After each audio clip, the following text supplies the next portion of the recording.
Assalamualaikum warahmatullahi wabarakatuh. Perkenalkan, nama saya Reno Fertantio, tim 2103040098 dari Prodi Teknik Informatika. Di sini saya akan menjelaskan tentang materi Teknologi Acceptance Model atau TAM. Oke, langsung aja. Ya, ini adalah daftar isi. Yang pertama ada pengenalan, yang kedua sejarah, yang ketiga kerangka teori, yang keempat contoh penggunaan teknologi dalam pendidikan, yang kelima faedah penggunaan teknologi, dan yang terakhir kesimpulan. Oke, kita masuk ke pengenalan. Teknologi Acceptance Model atau TAM menjelaskan bahwa seseorang dalam melakukan sesuatu didorong oleh dua faktor, yaitu behavior belief dan normative belief. Faktor tersebut kemudian mendorong seseorang untuk memiliki outcome, evolution, dan motivation to complete. Ya, lalu ada sejarah. Sejarah teknologi acceptance model berkaitan dengan pengembangan teori lain di bidang perilaku manusia dan teknologi. Berikut rangkumannya. Yang pertama ada akar dari TAM. TAM berasal dari teori of rationate action atau TRA yang dicetuskan oleh Fishbein dan Ashgen pada tahun 1980. TRA fokus pada sikap dan norma subjektif sebagai penentu perilaku seseorang. Yang kedua adalah adaptasi untuk teknologi. Fred Davis pada tahun 1986 mengambil konsep inti TRA dan mengadaptasinya khusus untuk teknologi.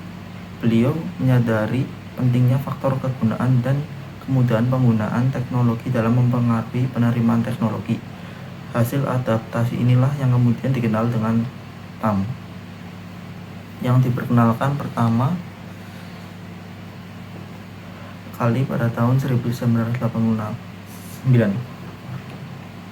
Yang ketiga adalah perkembangan TAM. Sejak diperkenalkan, TAM terus dikembangkan dan diperluas oleh para peneliti seperti Van Castes dan Davis pada tahun 2000. Model TAM yang lebih kompleks seperti TAM 2 dan TAM 3 bermunculan untuk mencakup faktor-faktor lain yang mungkin mempengaruhi penerimaan teknologi selain perceived usefulness dan perceived ease of use. Oke, selanjutnya ada kerangka teori. Di sini adalah bagan-bagan ya dari TAM. Oke, ini adalah penjelasannya.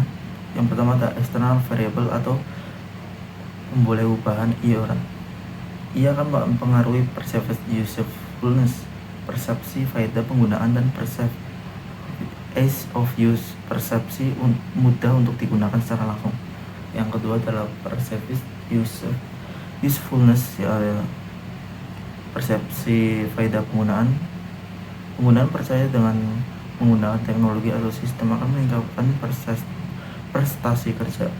Ini di mana individu mempunyai persepsi penggunaan teknologi maklumat di tempat kerja akan meningkatkan kualitas kerja dan productivity. Yang ketiga ada perceived ease of use, persepsi mudah untuk digunakan.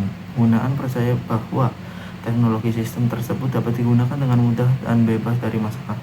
Ini di mana individu merasakan komputer mudah dikendalikan untuk melaksanakan tugas-tugas yang diberikan di tempat kerja.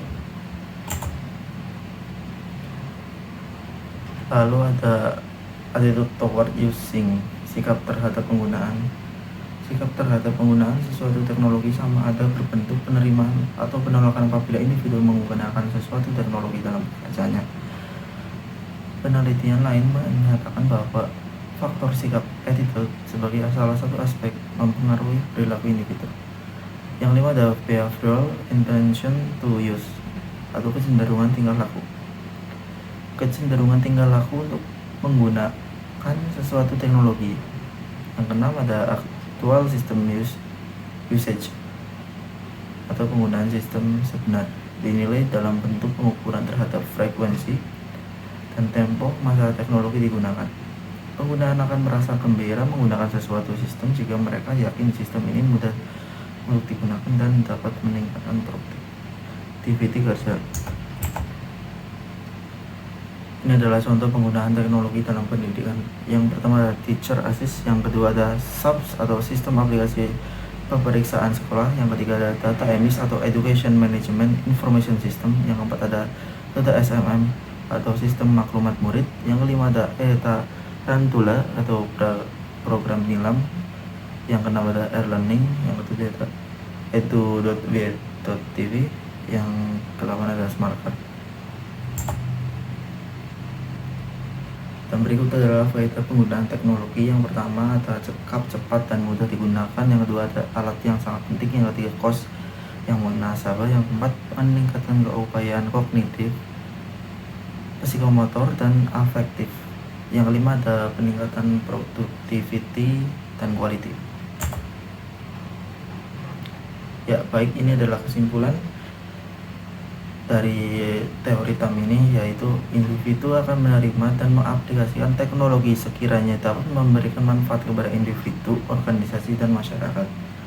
Yang kedua ada teknologi dan inovasi yang terkini dapat meningkatkan kualitas kehidupan. Ya, terima kasih atas perhatiannya. Sekian presentasi dari saya. Mohon maaf bila ada kesalahan. Wassalamualaikum warahmatullahi wabarakatuh.